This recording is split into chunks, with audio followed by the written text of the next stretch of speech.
to start CJ Frozen on the Snake versus Spritzy's Toon Link. So neither prediction that I made about which way that the starters were going to go for this has taken place. So instead, Spritzy's just going to kick off, and Spritzy did a really good job of closing out the last crew battle. And so I think that they have confidence that he's already warm. They have confidence that he's going to be able to at least take 2 stocks from whoever Winthrop sends out first. And with it being CJ, I think this is a pretty good matchup for him. 40% already, but CJ doing a good job of sitting back, playing less than aggro.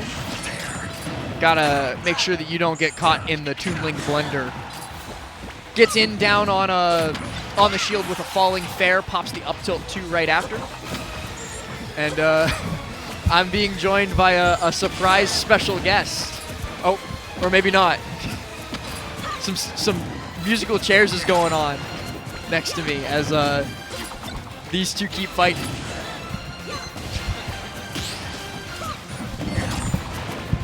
All right, we're back. What'd I miss? Nothing so far. We're only about a minute into this game, and it's been pretty even. CJ got Spritzy up at KO %.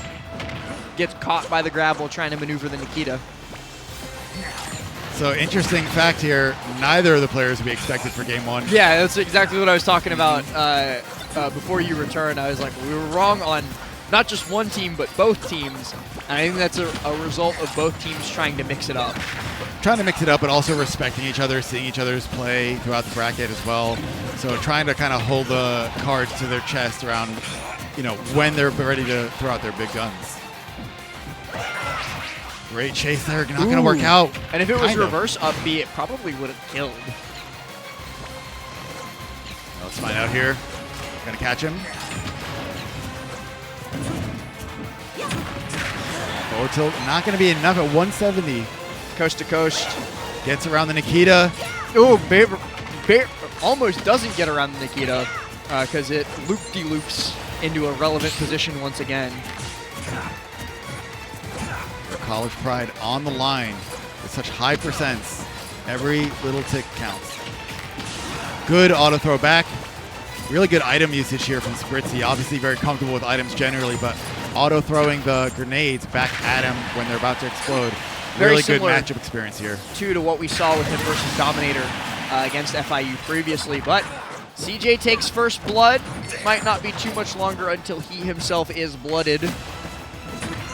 Wow, that forward tilt barely missing. Wow, CJ's alive through that entire scramble. There were like 4 different things that could have killed him. Shield looking low. Doesn't seem to matter. Does not matter at all. Keeps up the pressure. Forward tilt not killing. Why? How are you alive? Okay, but does just neutral get up into the lingering up B. Gotta get up, attack those. Or just wait. Yeah. You don't have to interact with it. It's not hypnotizing you. Good up air. A lot of damage already come out on Spritzy's side. Ooh, and I think I just saw somebody in chat, if they're not lying, and chat is known to lie about these sort of things, informing us that Skeleton has beat Cola 3-1. So there's an upset for you. Who? Skeleton, the Texas Kazuya. Okay. Dang. So there, yeah, we were talking about how there's only upset factor 1 stuff. Not anymore. That's probably like 7 or 6. Yeah. If I had to guess.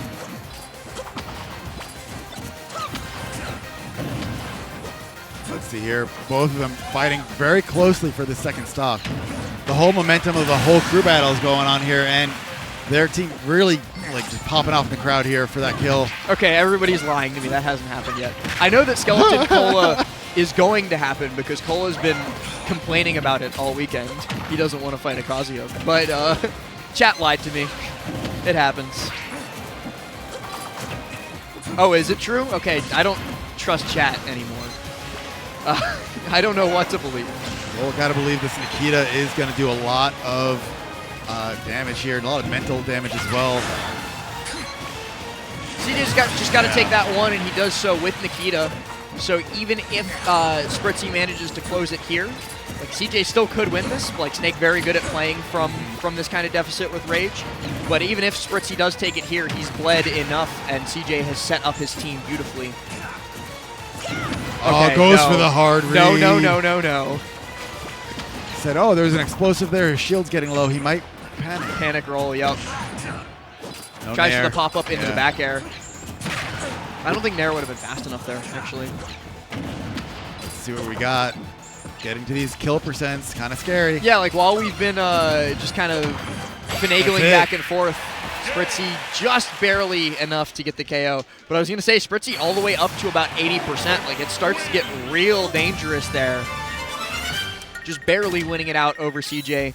He's got one stock left in the tank for whichever one of the killers that Winthrop sends in next. Anarchy. Honestly, I think it's probably Anarchy.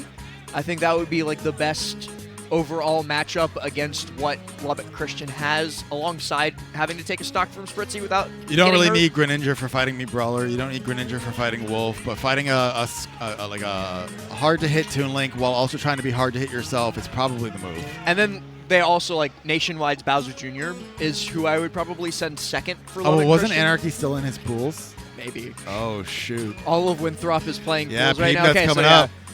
we got Peepnut stepping up instead. Hey.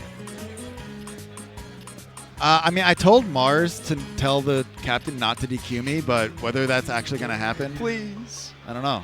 We're trying to figure out if Saber's going to get if you want to get someone up here, that's fine. I'll go to my pool. No problem at all. I just saw June walk by. We can force Junebug to commentate Ultimate Cruise. After losing in Melee. True. But yeah, I'm open to swapping out. Don't mind. I just asked Junebug and he goes, no. No, I'm kidding. I see Zap if you want me to grab him. Yeah, we can grab it. Archmage is right there too. Yeah, go to your pool, Saber. Right. Yeah. Let me be responsible. Go and play not your be pool. mad later. One of you two join. I got it. Okay, so I'm going to be joined by Zap, but without the TM7.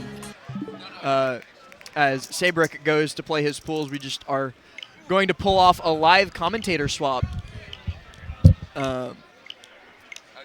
Again. Yep. There I'm he back. is. He's Welcome back. back. It's me, Zap. Joined here by Last, of course. Well, we're Catch me up to speed, Last. We're 3 stocks into the final of this Collegiate Crew battle. So we got on the right side of our screens Lubbock Christian University from Texas, and then on the other side we've got Winthrop University from South Carolina. Okay. CJ Frozen went first for Winthrop. He lost 3 stocks, but he did take 2 from Spritzy. And so Spritzy's only got 1, and now we got Peepnut. So we got 10-9 as our current scoreline, and we're ready to kick this one off as the taunts come out. Well, I think this is a difficult task to accomplish if you are Spritzy, because it is Peepnut, after all. Best Mega Man in the world, by the way. Right, but you only have to take 1 stock here. That's and then true. You're like massively positive for your team. The other guys on LCU, we got Danny, Nationwide, and Ashine. Mm-hmm. So all 3 of those guys more than capable of taking 2 Peepnut stocks.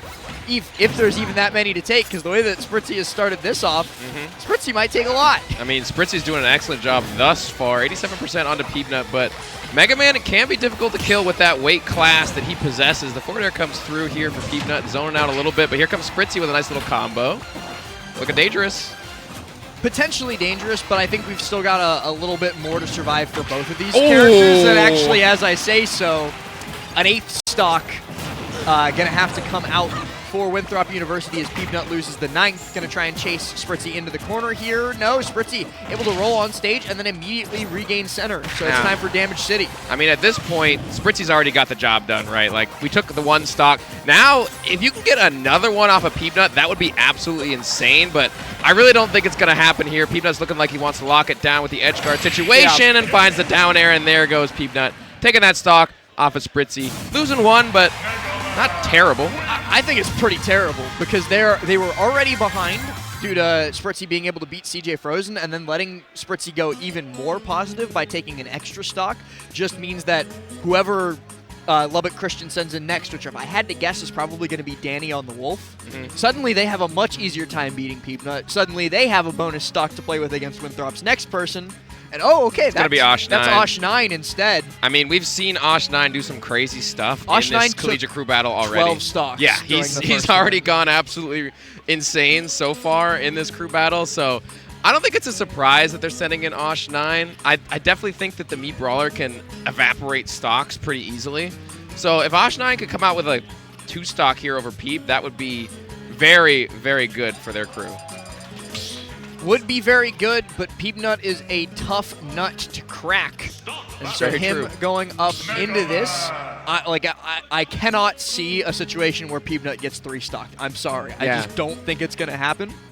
Yeah, it's definitely difficult here, especially the matchup that we have coming up is going to be Mii Brawler versus Mega Man. I don't know how well Brawler does into Mega Man, but I don't think it's that amazing. No, and I think Brawler being stubby, he doesn't have like the extra, like a really good projectile to use in this. Like maybe he has shot put. I think Ashine usually runs shot put. Yeah. But you're not gonna be like shot putting to outrange a Mega Man chucking projectiles your way. Yeah, that makes sense. See, but it looks like they're still getting ready here. Ashine looking at his phone. Gotta look at the notes. Gotta make sure you know what's what. Yeah, gotta make sure we know what's going on. Maybe get Call some picks Mom. and bands coming through here. Okay, Siri, call Mom. Hey, Mom, I'm on stream. Come check it out. But all right, phone is down. Fists are bumped. Yep, fists are about to be out in a moment here. Peepnut definitely looking to close the book here, as they are behind, like you said last. So gonna have to work pretty hard. Peepnut has to destroy Ashine. He does. Like that is the answer. Yep. Private 9. I like that. You're not supposed to know about that. It's private. Exactly right. But here we go. First blood going the way of Peepnut with that double down tilt, but Ashine bursting right through with that dash attack, finding some percentage here. He actually has taken the command grab, but there's the up smash from Peepnut, the Metal Blade flashing back and forth, and it's just trades here. We were talking about this with Sabrick a little bit earlier, because as a Mii Brawler main, he knows a lot about what Ashine has got cooking. And that suplex is very, very dangerous, especially at higher percents, just because it's set knockback. So no matter what percent you're at, you're stuck in a 50-50. Ashine loses the 50-50 this time, but he's still going to kill Peepnut here. Can you smell with, what the Ash is cooking last?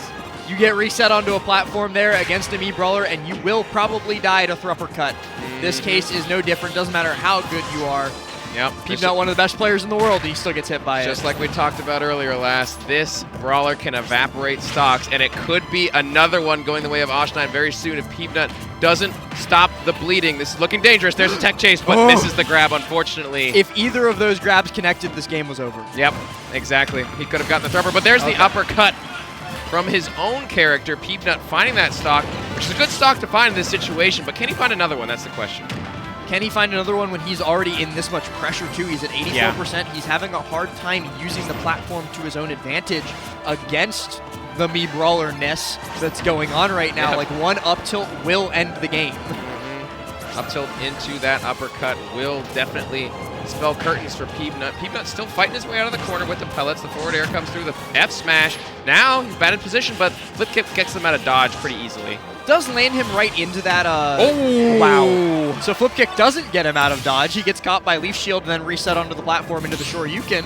And just like that, Peepnut brought us to one stock for both of them, 7-7. Yep. He's stemming the bleeding. He's getting that tourniquet tied on the Yeah. wounded arm, but you're dead. No. Can't confirm at that percent. The down throw not going to work out for Ashine just yet. But the fully charged up smash, barely able to avoid it. But he catches him with the uppercut at the top of the blast zone. Ashine once again proving how valuable he is in this crew battle.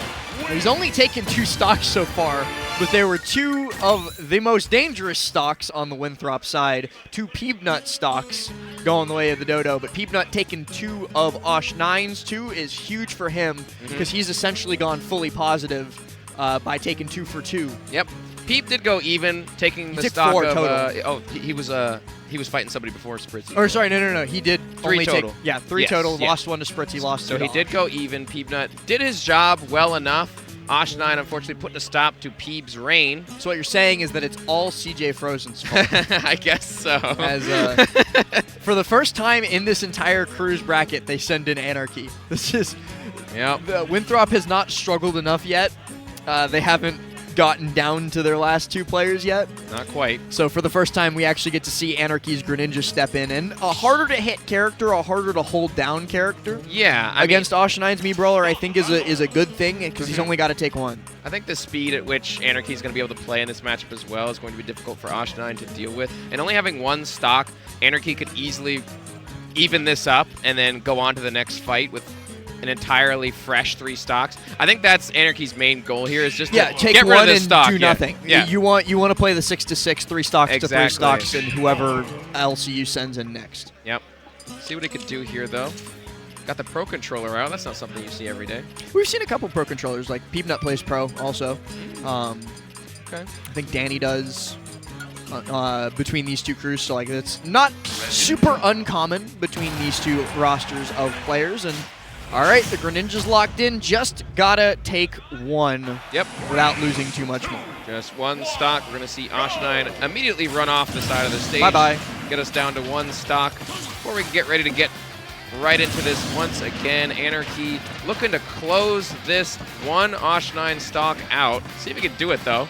No easy task here. 6-to-7's a real dangerous scoreline, too, because it's just a very snowball-y potential.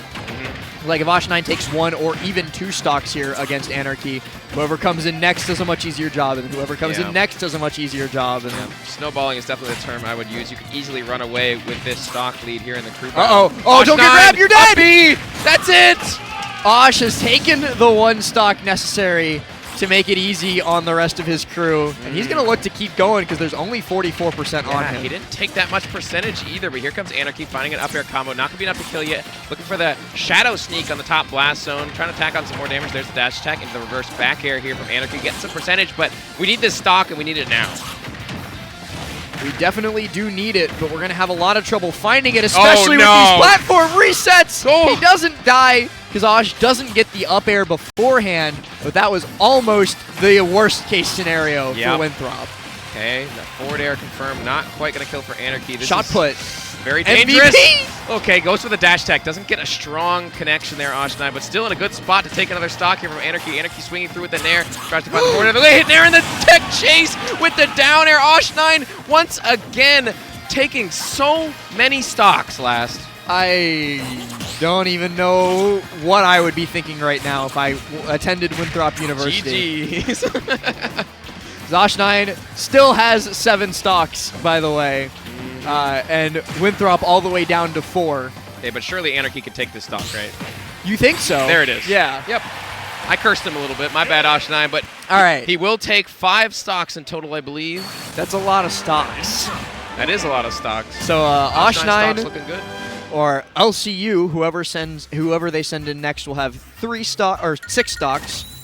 They've got 2 more players in the bank, and then Winthrop gotta rely on Lima and Anarchy to do it all, and Anarchy's only got 1 stock left. So that's Nationwide stepping up to the plate. Nationwide, the Bowser Jr. Yep. Talking about Lima, though, that's a pretty good, solid anchor to have on your team, right? It's a pretty solid anchor. One of the best players on their team for sure. But I don't know if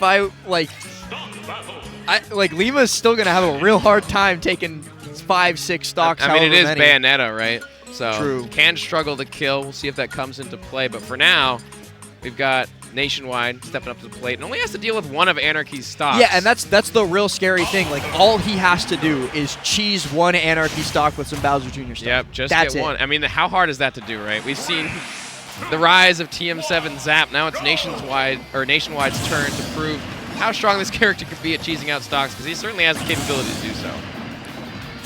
All right, let's see it. Customary taunts are out. We're going to kick this off. Not Ashine. Ashine's gone. Nationwide, already being pretty careful, trying to stay back. Cautious of Greninja's range, but off the bat, we already got a great start from Anarchy and regaining center stage quickly after that Water Shuriken. A very crucial tool to beat Clown Cart, but can only stave it off for so long before eventually Nationwide gets a chance to play with it. Nationwide was swinging for the hills a little bit too much there. You see Anarchy playing this whiff punish game, the dash back, the dash tech, getting more and more chip damage here and there. Wants to be safe with this first stock and only stock that they have. But watch out for that up B from Bowser Jr. The up smash was given away. That's a punish. Nationwide has a chance to find the stock here on the ledge trap.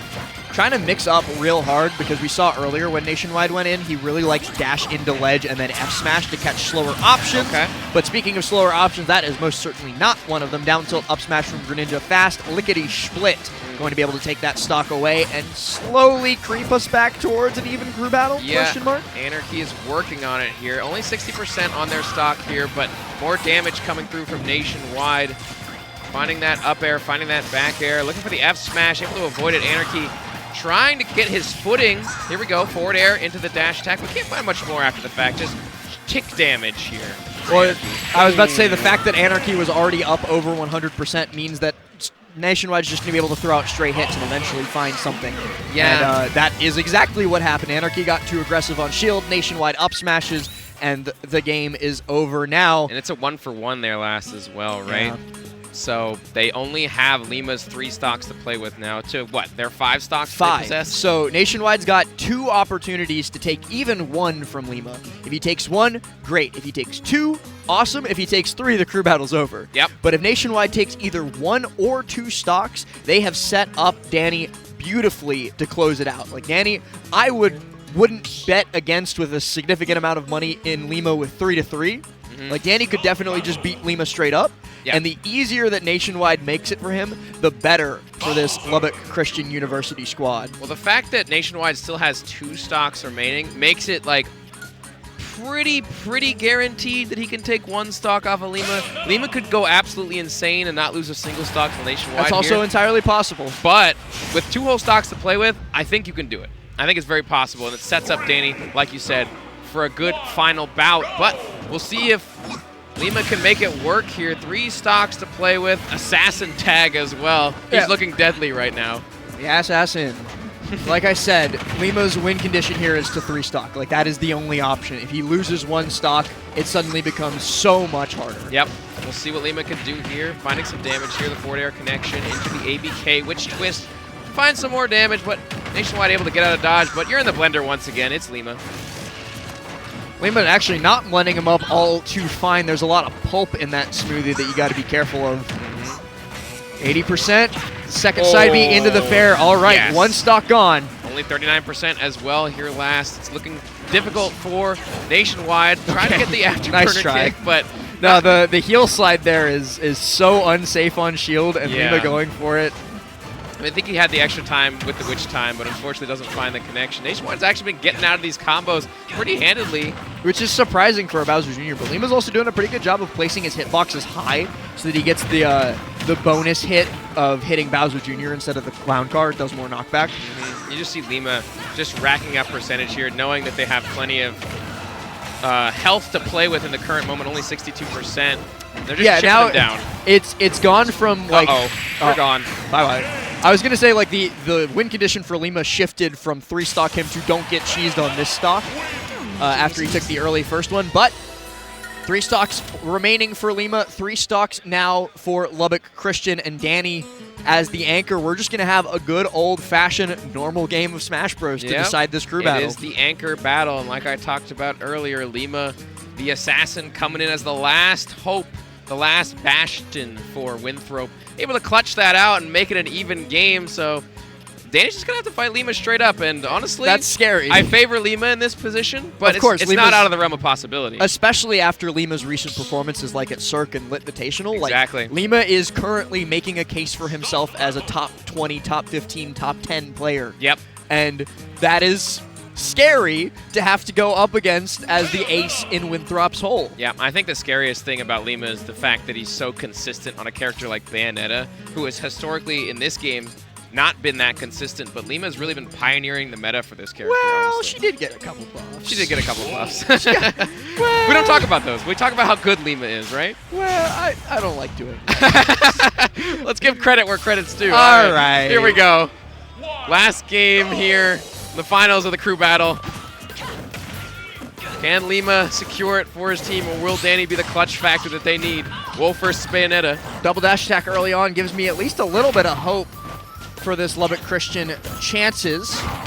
And an early up smash too. Danny was letting those rock in the previous crew battle, doing a really good job of punishing people who got too aggressive on Wolf's shield. Lima, though, finally Well, I was going to say he gets a chance to play the advantage state himself, but after that up throw, just witch times. Damage here.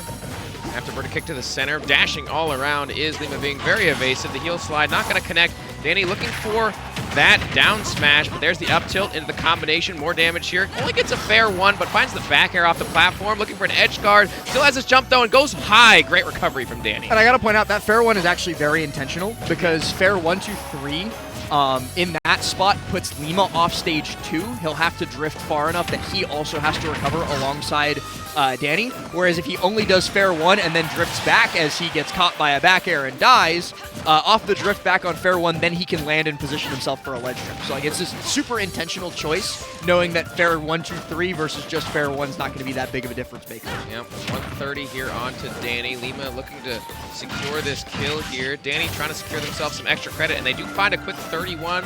Fair, up air doing some damage. There's the combination of the forward airs from Lima. Looking for a ledge trump.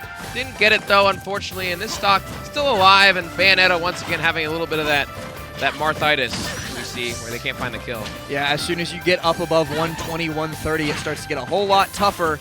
Lima's going to need a random back air. There it is. And he finds it. Only 43%. That's one Bayonetta combo off of a short hop ABK. So we're not really in danger yet, but the fact that Danny got an early lead and has been maintaining it ever since is really good omen for how he's playing this game. Well, let's just call attention to how good Danny's neutral has been so far against Lima.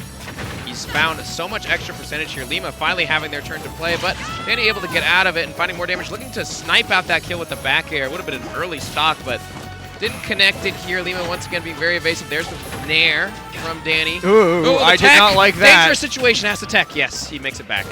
That was very stressful for all involved, including the commentators. Lima gets another opportunity to build some damage, air dodging back to ledge, and then coming off immediately with the ABK, and then the Witch Twist catches Danny, but Danny's able to SDI hard down and away to set up to be able to tech roll in on the platform and become safe. Okay. Oh yeah, sticking out that back air just to catch Lima coming into that center stage. Finding that stock, and once again, Danny with the lead here. We've seen their neutral be very well. Double forward air into the grab, the dash attack for 42%. Now has a ledge trap. Elected to go for center stage. I like this patient play from Danny, just maintaining their lead, but here comes Lima with a combination. That's the scary thing, too, is that Danny's playing this like he has plenty of time to do it, like resetting the neutral, going back to center stage. And right now it seems like he does, but if Lima kills him here and then gets one combo, it could also just all be over. And so Danny has to be mindful of that, too. Exactly. Like this, he's probably dead here. Doesn't have his jump, I don't think, but still makes it back. Lima had to finish the job. There's the up tilt in the back air, bread and butter for Lima, and only 57%. Danny has been playing well thus far, but can you beat Lima in a clutch situation? That's the question. Lima definitely has the clutch genes somewhere in the family tree. We'll be looking to make use of them here. Only 57% on him, too. Yep, playing very safe. Lima holding this center, coming in with that forward air, trying to catch him slipping. The up tilt from Danny connects, but it's just stray hits here and there. We can't find any big combos, but here comes Lima. Forward air, 1, 2, 3, but still just stray hits back and forth. Yeah, no combo starters, which are the big thing for Bayonetta, especially at 0%. Great opportunity for Danny. Lima having to go high with that Witch Twist so that he doesn't get caught by a wayward back air. Which time, ill-advised, gives Danny a dash attack, puts Lima right back in the same situation, lets Danny fire the gun a couple times. Uh-oh. Gotta watch out if you're Wolf in the edge guard situation. He is able to make his way back to stage. Now ledge trap, looking for a down smash, trying to get the read on maybe the afterburner kit from ledge, but there's the nair, the laser, shielding is Lima. The F tilt on the platform from Danny. Ledge trap once again. Can we find the stock here? Oh, no! Lima gets clipped, and he has to air dodge, but just barely makes it back up. Refreshes resources, avoids the up smash, now gets into the up tilt. Oh, no. Okay, he's fine. Danny SDIing like his life depends on it because it does. Get out of there. Suddenly it's so close. The coattails of all your teammates are now riding on the situation. Danny trying to clutch it over Lima. Lima not wanting to fall victim to this Wolf in the current moment. F tilts and back airs being spammed everywhere. That's not enough. Not quite enough to kill. A little bit more rage, and it might have been enough to do it, but it does give Lima a great opportunity on the ledge. He's pressuring. He's just going to stay in shield. Danny's pressure is phenomenal here. Got to find a way to close it. The ABK doubles up into the fair 1, 2, 3. Drift back on the ledge. Lima's looking for a high nair to close that out. Oh, he's back. He's back on stage, but takes a nair from Lima. The bullets coming through, connecting some damage. The air dodge after jumping from the ledge. Are we in back throw kill percent at this point last? I think in the corner we absolutely are. So Lima now has to be careful of grabs Wrong way grab. Oh, and the it's up tilt! just an up tilt. Danny catches Lima jumping in with a, and a huge pop off too for the Lubbock Christian University squad, as they are your Luminosity Makes Moves Miami Collegiate Cruise champions. Yep, the pop-off was definitely well-deserved. Danny clutching it over Lima. You see that camaraderie coming out from their opponents as well. Very happy to take this dub. Good stuff, man, from Danny especially, clutching that out against Lima, reading that option, the ABK Just once a hard again. call out on a jump. Yep, just with That's the all up it took. tilt. Takes care of him. Good stuff to Danny, man. Very impressive. Excellent stuff to the entire Lubbock Christian University squad. Like, that was a great effort by Danny to go in 3 stocks to 3 versus Lima. Taking 4 stocks total in that crew battle, but it was a team effort to be sure 100%. with the rest of the LCU guys being able to take down CJ, Peeb, and Anarchy to get them to that point. And so just great stuff to them all around, but great stuff to all the rosters that participated here at Luminosity Makes Moves Miami, because that was just a very fun bracket to start off our Saturday morning. Yep, fantastic stuff to the